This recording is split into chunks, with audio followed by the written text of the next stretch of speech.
Hello and welcome to the Sandip Roy Show on Express Audio. The Sandip Roy Show.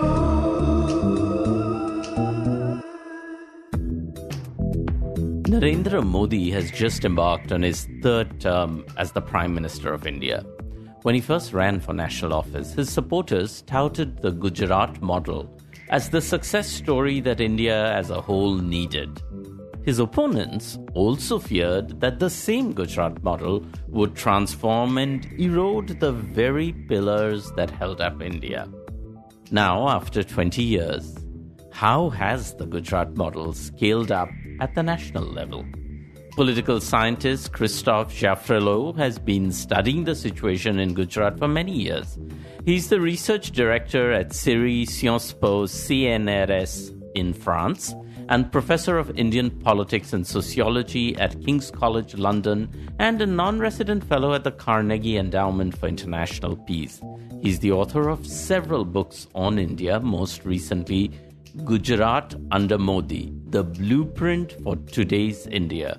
We reached him in Paris soon after India's national elections and shortly before France itself went into elections. Professor Christophe Jaffrelot, welcome to the show. Thank you for inviting me.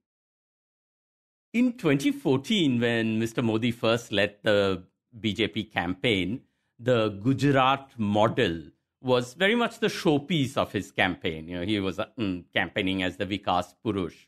And I can see a book like this, which analyzes the Gujarat model by looking at how Gujarat actually fared under Mr. Modi as chief minister, would have a certain impact, interest at that time. But you write in the foreword that the book didn't come out then because legal teams asked you to cut or change so many passages, you decided not to move forward.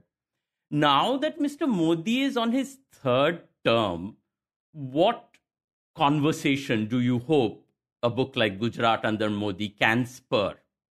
Well, I think the conversation, of course, has to be different. And the book, by the way, is different. Because the main theme, the main point I make there is what we see in India today was already there in Gujarat in the 2010s. And in that sense, the four pillars of Modi's Gujarat that I study in the book are the four pillars of Modi's India. And in fact, before publishing finally this book on Gujarat Under Modi, I did a book on Modi's India. And that's why I could see how the two were so much connected. But was there something that you thought in 2010 that would get replicated but did not or didn't work nationally? Because one of the things you would often hear in 2010 is like, it's okay, that was Gujarat, but Gujarat is very different from the rest of India. Well, not in 2010, but in 2012. In fact, in December 2012, I gave an interview to Bhargava just after the Gujarat elections. I was in Gujarat at that time, in December 2012. And by that time, I made this prediction that Narendra Modi would be the candidate for prime ministership of BJP, and that his attempt to replicate, to scale up the Gujarat model would definitely be on the agenda. Yeah, you could envision that because he was clearly looking at Delhi at that time. And in fact, the 2012 election was all directed against the Nehru Gandhi family. It was not against the Gujarat Congress. There are many things you say that he did scale up. Is there something which he did try to scale up from the Gujarat model that didn't work nationally? Well, one thing that he tried hard to do in Gujarat with some success was to constrain the media in a big way. By the way, after the 22 pogrom, one of the things he could not really stand was the media, was NDTV coming and reporting and so on and so forth. He has not fully succeeded in doing it at the national level because it's so much more difficult to do the same at the national level. He has tried hard, and you have the Gaudiya media now becoming the mainstream media or vice versa. But still, you have so many independent. Well, independent is not really the right word. I would say alternative media that has still continued to play a big role in the last election campaign. Clearly, the YouTube channels of Ravish Kumar and others made such a big difference. So, yes, I think that is something he has not been able to scale up. One of the big things that was key to his success in Gujarat, because in Gujarat, he was not necessarily selling the Gujarat model. In India, he was selling the Gujarat model to India, saying, like, we can become as successful as Gujarat. But in Gujarat, what was big was this sense of Gujarat Asmita or pride, Gujarati pride. Given that, why did Gujarat not see a strong regional party emerge that was focused on Gujarat, as happened in so many other states? All the attempts that happened kind of fizzled out very quickly. Yes, no, this is the first chapter of the book. Very interestingly, the subnationalism we see in Gujarat, in the name of the Gujarat Asmita, is so deeply rooted in the Hindu identity that it's not so difficult to define it on the basis of Hindutva and to transpose it elsewhere. In contrast to, for instance, the Bengali subnationalism or the Maharashtrian subnationalism, which are identified in so many different regional cultures. It's really Hinduism via the Swaminarayan movement, for instance. That is the key element for defining the Gujarati Asmita. Plus, of course, a deep-rooted fear of Pakistan, fear of Islamism, that is related to a long history. Gujarat was one of the targets of the first invaders who raided Somnath and other places. Gujarat has a border with Pakistan. And in the 1965 war, it was the place where the warfare started. So you have in Gujarat a regional identity that lays itself to Hindutva in many ways. And therefore, it was not so difficult to transpose the same repertoire at the national level. Does it surprise you then, or does it make perfect sense that somebody like a Mahatma Gandhi emerged out of Gujarat? Well, so many people emerged out of Gujarat. Of course, we forget now, but think about the most progressive minds of India. Indulal Yagnik, who was the right-hand man of Mahatma Gandhi in Ahmedabad, a journalist by training, who became the member of parliament in Ahmedabad in 1971, 50 years after meeting Mahatma Gandhi for the first time. And who knew, this is also the first chapter of the book, who took over from him on that seat, Ehsan Jaffrey himself, and who was the main follower of Indulal Yagnik, Madhav Singh Solanki. Madhav Singh Solanki was a pioneer in positive discrimination, the CAM coalition, reservations before Mondal, 10 years before Mondal.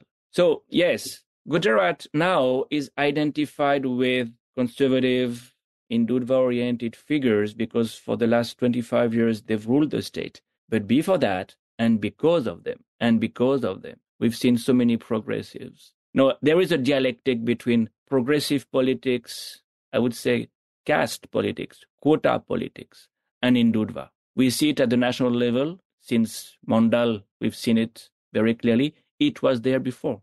And when the Patels shifted from Congress to BJP because of reservations, they signaled something that was to become the policy of the Jats, the policies of the Marathas, the policies which made BJP so big in the 2000s.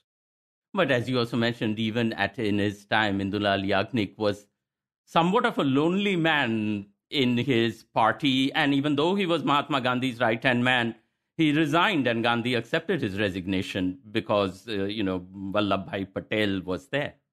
Exactly. You have the two sides of the Congress coin in the 20s. And finally, Mahatma Gandhi preferred to side with Vallabhbhai Patel, who had, of course, a much more powerful position because he was the organization man and he was the one who related to the businessmen so well that he brought money to the party. You became famous when you called Gujarat a laboratory for Hindu nationalism, and this was in 2001. The riots had not yet happened. Why did you call it that then? Because what you saw as early as the late 90s, never forget that everything started in the mid-90s when Keshubhai Patel became a very important leader in the state and formed the government. And you could see there that they dared to do things they had not tried to do elsewhere. Neither Rajasthan nor Madhya Pradesh. They'd been in power in these states, Madhya Pradesh, Rajasthan, many other states. But in Gujarat, they went much further. And they went much further precisely, and this is one of the pillars of Modi's Gujarat, polarization was engineered much more effectively. The 1992 riots, of course, the 1985 riots first, but then the 1992 riot in Ahmedabad, preparing the ground for what will be the 2002 pogrom. Number two, attacks on Christians in the tribal belt. Every Christmas period in Gujarat was marked by attacks on Christians. Where did you see that at that time elsewhere in India? Nowhere. Nowhere to that extent. So polarization was clearly the, I would say, symptom of a strategy that was to be nationalized later on. But while social polarization and communal polarization can prove effective electorally, as has been demonstrated several times in India, is that project complete in Gujarat? And this I ask because a friend of mine who's from Ahmedabad said, there are no Muslims left in many parts of Ahmedabad. They have all been sort of ghettoized in Juhapura area. So if that process of polarization is complete, then who is the other anymore? Well, you can always invent it, the other. You can always fantasize that it is on the other side of the border. By the way, in Juhapura, as you know, there is a border. There is a road known as the border, and Juhapura is known as Little Pakistan. So even if you do not interact with the other anymore, as much as you used to do, it is there. And you can't miss the muezzin calling for azan. You can't miss some visuals, at least. Yeah, you don't need to encounter the other every day for fearing the other. On the contrary, the less you know about him, the more you have a mythology that is easily built, articulated. This idea that Muslims have 5 wives, 25 children. Of course, if you interacted with them, you would realize immediately that this is just all lies. But precisely, there is not much interaction anymore. But as you yourself say, these communal riots were certainly not unique to Gujarat. They have happened in many parts of the world. BJP will often bring up the example of 1984 and the pogrom against Sikhs after Indira Gandhi's assassination. But was 2002 and its aftermath unique in some ways compared to some of the other instances? Well, it was at least unprecedented. Unique, I don't know. The comparison with what happened in Delhi in 1984 can certainly hold, but it was unprecedented in India, possibly, Gujarat for sure, for at least 2 reasons. First, the magnitude of this event. And when I say magnitude, I mean not only that it spread over a large number of districts, rural as well as urban. I also mean the intensity, the kind of very savage attacks on women, on children. And of course, I mean the degree of organization, because the assailants had the voters' list in their hand, they had the gas cylinders, there were many and they were well equipped. And the way Hassan Jaffrey was butchered is only one instance, the most significant one probably. But what I also mean by unprecedented is that in contrast to the 1992, 1985, 1969 riots, which were very deadly as well. Now, 69 probably also resulted in the death of 2,000 people.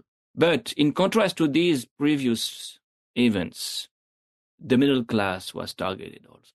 So you had attacks on former high court judges, IPS officers, IAS officers in residential areas, including Paldi, that is in Navrangpura on the other side of the river. Of course, the bulk of Muslims were in old Ahmedabad, but you had pockets of Muslim housing societies in Paldi, and they were targeted.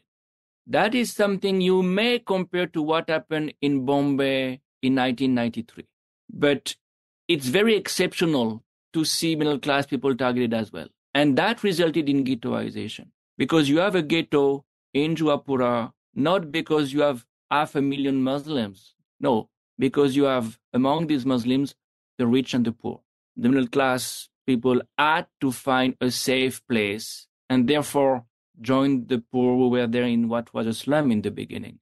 And a ghetto is exactly that. A place that is not only remote, not only ignored by the state, of course, but a place also where the rich has to go for his safety because of his identity, because of his ethnic, ethno-religious, ethno-linguistic identity.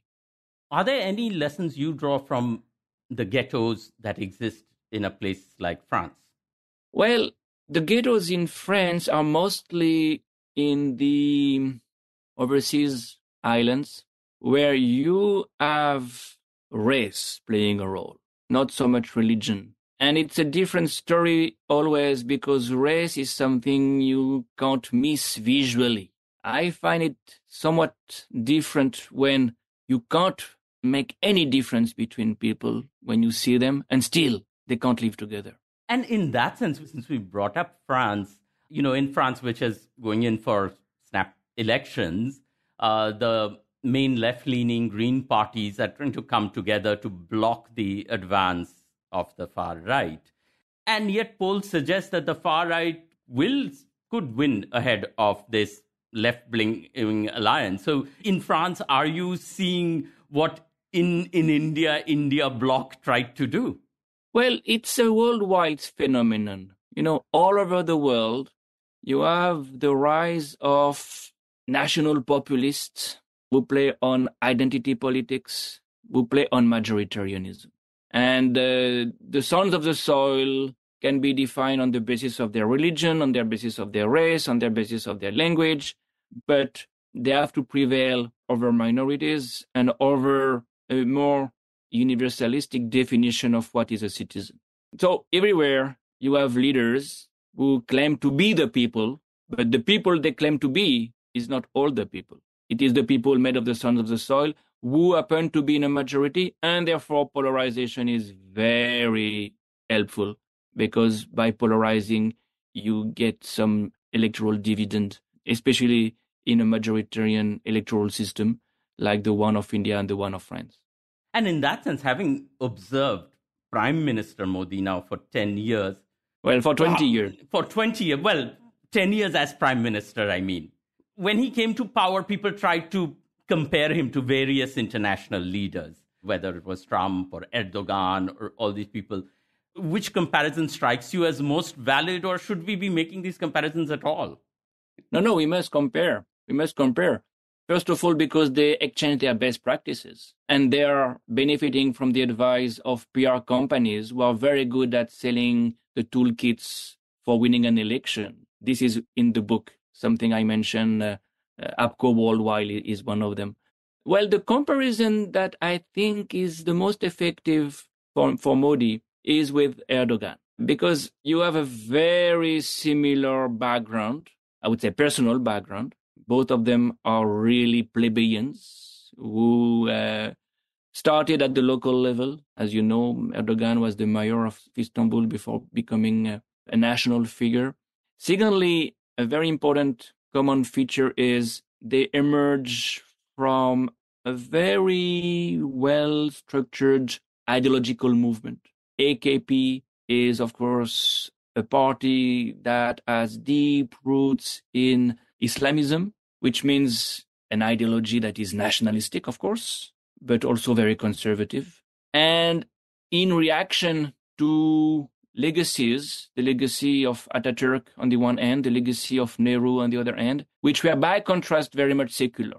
And last but not least, we have in Turkey a very similar kind of minorities, the Kurds, Christians, the Jews. So yeah, it's, I think, an interesting comparison to make. And also, Erdogan and Modi, like any national populist, has to take the risk of elections, because you can't say, I am the people, if you do not have the popular mandate. Therefore, they have to take this risk, and they lose some of their power after 10, 15 years. As you know, Erdogan lost many local elections lately, and Modi lost its majority. Well, much has been made about the loss of the majority. And I wanted to ask you whether in some ways too much is being made of it, because in the end, on paper, the power structure has not changed. He just will have to be actually part of a coalition and depend on coalition members. But, people saying that this election proved that the Muslim as the other had limited appeal. This election proved that when people say the constitution is the product of very liberal elites and should be changed, that alarmed people. Are we overthinking that? It's a bit early to say, and I would respond by distinguishing two different dimensions. You have the properly power-oriented dimension. Will he, Mr. Modi, lose some of his power?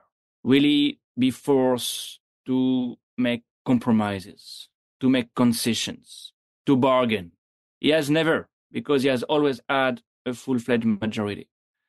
Well, this is a function of what will his partners ask for, and we don't know.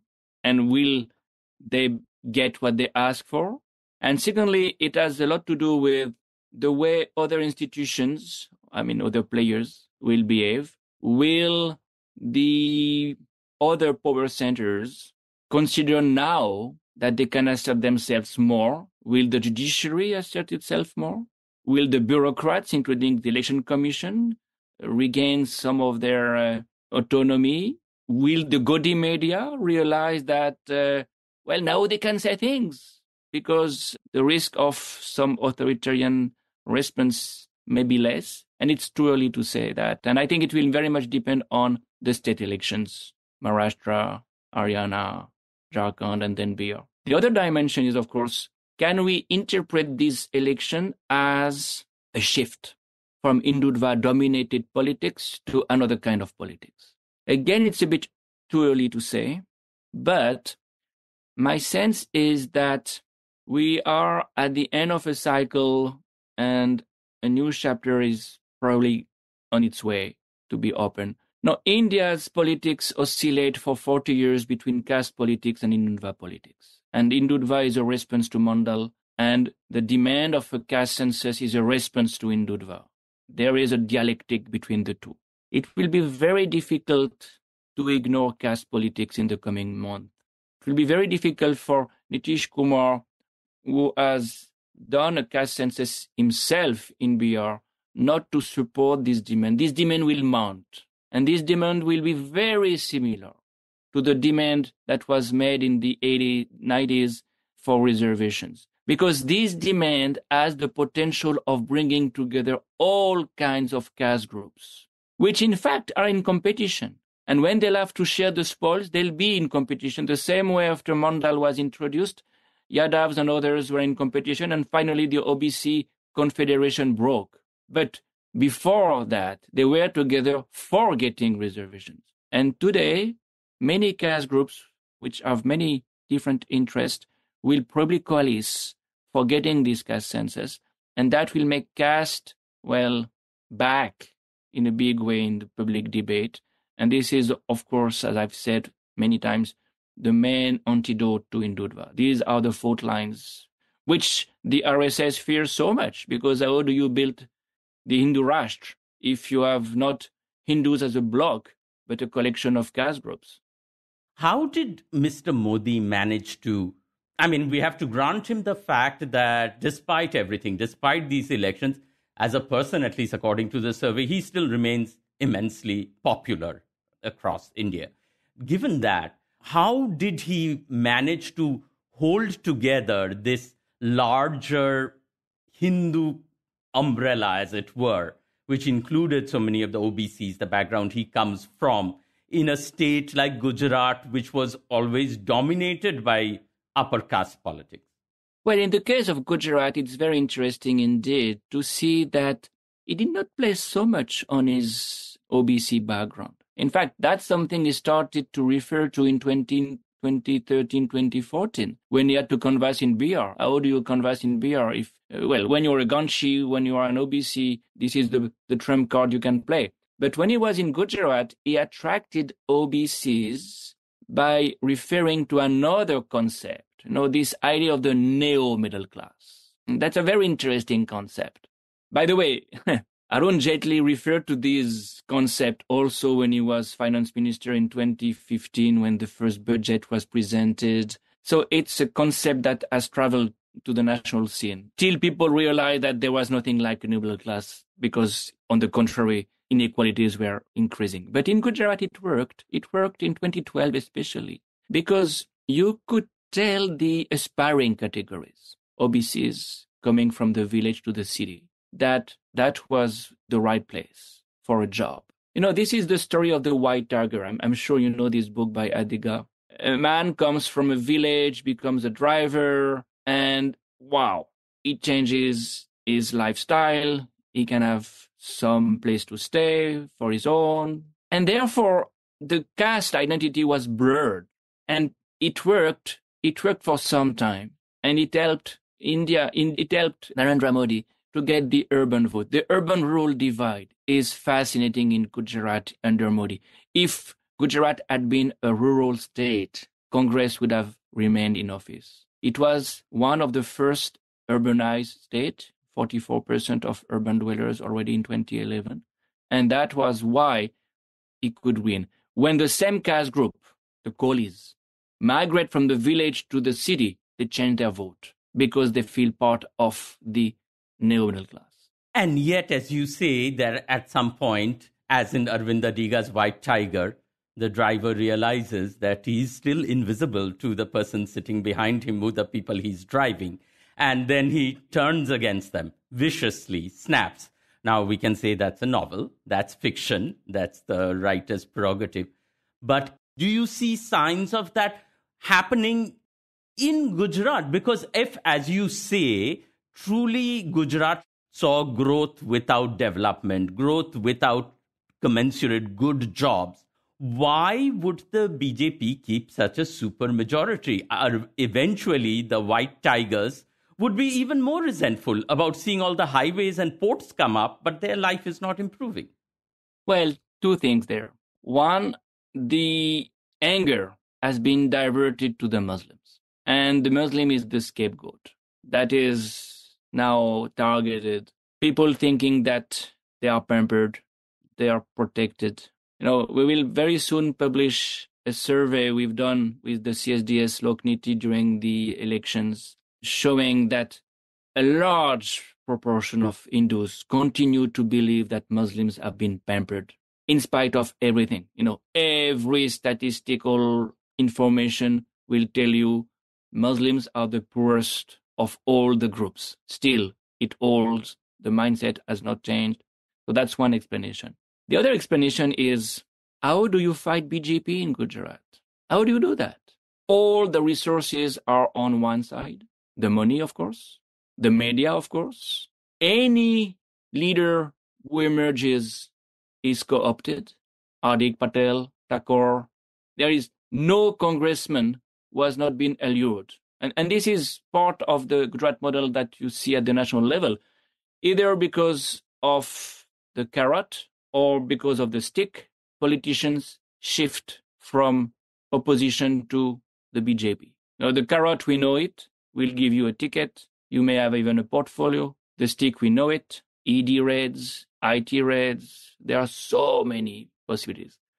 So we are in a situation where to be in the opposition, to compete, to contest, has become almost impossible.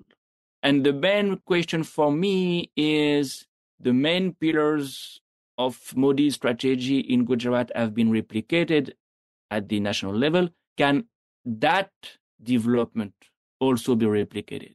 And that's where probably you can't scale up the Gujarat model. That's too difficult. So in terms of the other pillars, can you talk a little bit about the other pillars that you feel have been replicated at a national level? Yeah. Well, polarization is the number one pillar, and I don't need to elaborate on that. Clearly, it was a way to create a Hindu vote bank. We always speak about the Muslim vote bank or the X or Y vote bank. Well, the Hindu vote bank is the number one vote bank. And that was something that polarization helped to build by creating animosity, by creating violence between communities. And as I show in the book, the map of BJP's successful candidates in 2002 is the map of the pogrom. The places where the pogrom affected the most the people were the places where Hindus voted en masse for BJP. And in fact, let me stop you there. There's one quote in the book which really struck me about that time where KPS Gill, the officer, said, riots have happened many times in India in many places. And he said he was disturbed by the absence of the Kalinga effect in Gujarat after the riots, which is, of course, the allusion to the remorse supposedly felt by Emperor Ashoka on the battlefield of Kalinga. The main thing you could heard at that time was they've been totalism. The fear of the Muslim was so deep-rooted and also fostered by the way the mafia, the Muslim mafia, Abdul Latif and others, were projected by the Sangh Parivar. But it was a reality, right? I mean, it's not just that they were created as boogeymen. They were mafia, bootleggers, running little parallel empires. With the police. And this is precisely the very interesting second pillar. Capture of institutions, number one, the police. A police that has always been complicated in Gujarat, partly because of this connection with the mafia, including Abdul Latif. When you look at the book by Julio Ribeiro, when he was the chief of the Gujarat police, he discovered a universe he had never seen before. So after the pogrom, that's what Narendra Modi managed to do, to capture the police by sidelining policemen who had done their job properly and promoted those who had let the violence develop. And you've seen in this context a very important development, a series of fake encounters. As you may remember, Sohrabuddin was one of them, but there were many other cases. Between 2003 and 2007, there were at least a dozen of cases of fake encounters, with the police, including Vanzara and others, very much implicated. The police became an instrument of the government for a politics of fear.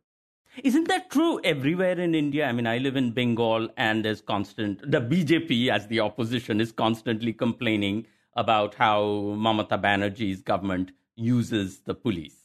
Certainly, but there is a difference there because the argument was these people have been killed by the police because they had come from Pakistan as jihadists to kill Narendra Modi. So there was a PR dimension. Vanzara giving press conferences for justifying politically this kind of fake encounters. And therefore you have a kind of politics of fear that helped BJP to keep the pot boiling. To keep the pot boiling is a phrase that Sudha Pai and her co-author uses about UP. You can use it during the phase of fake encounters in Gujarat. That's one institution that was captured. And as I said, this is something you can see at the national level. And you remember that a CBI chief has been replaced because he was not of the liking of the government. By the way, many IPS officers have traveled with Mr. Modi and Mr. Amit Shah from Gujarat to Delhi. Not only IPS officers, by the way, there were also IAS officers. A kind of institutional capture that resulted in the making of a coterie. That's the second pillar, very important. The third pillar, of course, is the political economy of Gujarat. Gujarat has always been well known for business. This is the place from where so many tycoons of India come from. But it was also a state where you had a very dense network of SMEs, entrepreneurs. And Patels were the first caste group moving from the village to the city and sometimes going overseas as well as entrepreneurs.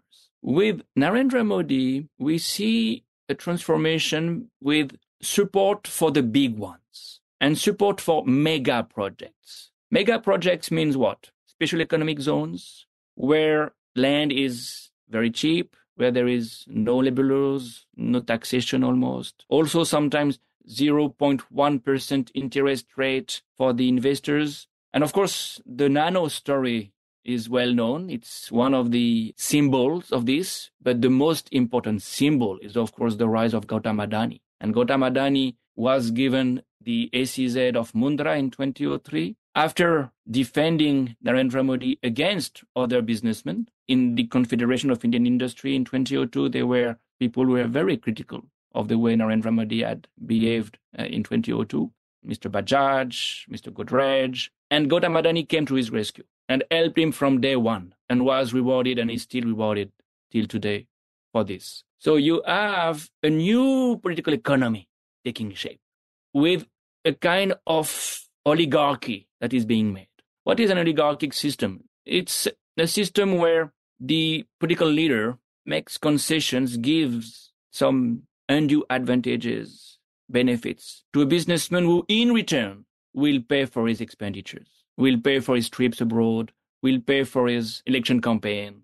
That's what we have in Gujarat, and that's exactly what we have in India. So many years later, the same system and the electoral bonds were just a way to magnify this. But at the same time, every leader also wants to be known for creating jobs. I mean, they want that on their resume. And Gujarat, as you said, is a state that is known for its entrepreneurs, small-time businesses. Why would a political leader kind of give them the short shrift in order to quote the top big industrialists to create mega projects that are not going to generate mega jobs? This is where identity politics does the job. For many years, the socioeconomic issues could be on the back burner because the reasons why you voted BJP was not jobs or education or health. Gujarat's records in terms of education and health are among the worst in India. In spite of the richness of the state, no money has been invested in these public goods. So you need this kind of distraction. I call it a distraction. That is in Dodva, ethno-religious repertoires for precisely making inequalities sustainable, for making people, thinking about something else, voting for other reasons. And again, it's not in India only. The Turkish economy is in a very bad shape for years, but the voters support Erdogan for other reasons, for ethno-nationalistic reasons. So that's the third pillar. And the fourth, of course, is Narendra Modi himself. A style that is national populist to the core. It's very interesting to see how as early as 2007, he decided to create a parallel power structure for not relying on the RSS, for not relying on the Sangh Parivar. As early as 2007, he had broken with Vishwa Hindu Parishad, with the Bharatiya Kisan Sangh, and he did not report to the Pran Pracharak, Manmohan Vaid, who had to leave to Chennai, because he wanted to be his own master. He wanted to relate to the people directly. And this is what the populist does, to relate to the people directly, circumventing, short-circuiting its own party, its own institution. By the way, in his own party, there were dissidents. Mr. Kishubhai Patel was trying hard to, win the state election, the party elections. And he was sidelined the same way L.K. Advani will be sidelined after 2014. You don't use intermediaries. You use social media. You use holograms. You use Prashant Kishore. You use the professional marketer. And it was national populism also because it was all about identity. It was all about Pakistan. There was no election campaign in Gujarat without very heavy references to the threat that Pakistan was posing on India. And of course, the subtext was Islamism and the subtext was Islam. So this style was very much invented in Gujarat. Narendra Modi was not a politician in 2001. He had never been elected. He had no idea of how you win an election. So he learned quickly. 2002, of course, the first election campaign, and then 2007, and then 2012, where Prashant Kishore and with the holograms and so on. That is exactly what we will see after 2014. Well, 2014, 2019, Balakot, after the attack of Pulwama, same frenzy and same capacity to relate directly to the people. The Namo channels, that is something, by the way, invented also in Gujarat, a specific TV channel. And then the Twitter handle, Main Chokidar B or Modi Ki Parivar. No, that's a style you find with Bolsonaro, you find with Trump, you find with Erdogan, you find with Duterte, you find with Orban, you find with Kaczynski, you find with Netanyahu. This is what the PR companies are so good at selling across the world, and they learn from each other. But when you come out as a populist leader, as you mentioned in the book, you have to have this elite establishment that you are railing against. And this is what Trump did so successfully against Hillary Clinton. But you need that outside. You need to be outside the establishment, knocking at the Nehru Gandhi or whatever is the establishment. After 10 years in power as prime minister, what does a populist do? Aren't you the establishment now, in some ways, in people's eyes? Well, the same way Trump had to invent a very powerful liberal clique based on the two coasts, East Coast, West Coast. Modi had to magnify the Khan Market gang, the Lutyens elite, a very tiny and really not so powerful group. But you need to build on that. And the same thing happened in Gujarat. Most of the election campaigns, at least 2007, 2012, as I show in the book, were not directed against the Gujarat congressman. It was all about New Delhi and the Nehru Gandhi family. The most derogatory words were used against Sonia and Rahul and Manmohan Singh, who was called Monmohan Singh, as you may remember. And they described Delhi as Delhi Sultanate. So he realized very soon, as a good populist, that he needed an enemy at the top of the establishment. And as a chief minister of Gujarat, he targeted Delhi all the time. The liberals were certainly not that many, but it was a kind of invention or illusion that he could create. It's all about rhetoric. And the liberal establishment sometimes delivered that discourse to him by sneering at him as a chaiwala and making comments like that, which he very cleverly pivoted. Of course, no, Modi had this amazing quality of being a Pakka Sanghi from the OBCs. He was the first one. There were others, Chauhan, Kalyan Singh, but he was such a great communicator in contrast to them both. He is a pure product of RSS. So that's what they do. They know how to be disciplined and organized. And I've been to his rallies, and I can see how the crowd would lap up his sarcasm, some things where, people, the liberal elite, the Khan Market gang would be like, oh my God, you can't say that out in public. And like Trump, he dares to and gets an enormous response. And so that's a way you prove that you're down with the people. Exactly. In spite of all the glasses or watches you're wearing and luxury goods always, you can, with your discourse, like Trump, be like the people because you speak the way the people speak. Claim, I'm one of you, and I'm one of you against the establishment. This is the way he could sell demonetization. Demonetization was seen in the UP election campaign 2017 as something he did for the poor. And as you talk in the book, there's Hindutva, but there's Moditva, the brand that Narendra Modi creates. And Modi one day will depart office, in the natural course of things. Do you think it was all about Modi, or was in the last 10 years, these pillars that you talked about, the changes in the institutions are going to be much more hard to roll back than just the figure of one person? Well, difficult to say, but of course, erosion of institutions are a damage not so easy to overcome as time passes. We saw that in neighboring states. We saw that in neighboring countries. Some of these countries never recovered. A point of no return may be reached when you believe in your own lies, when you do not know your history because the textbooks have been completely transformed, when you do not know the other because you don't live with him anymore. That is quite possible. But we are not there yet, you're saying? No, I don't think India is yet there. No, because of diversity in the first place. It's, of course, so large, so diverse.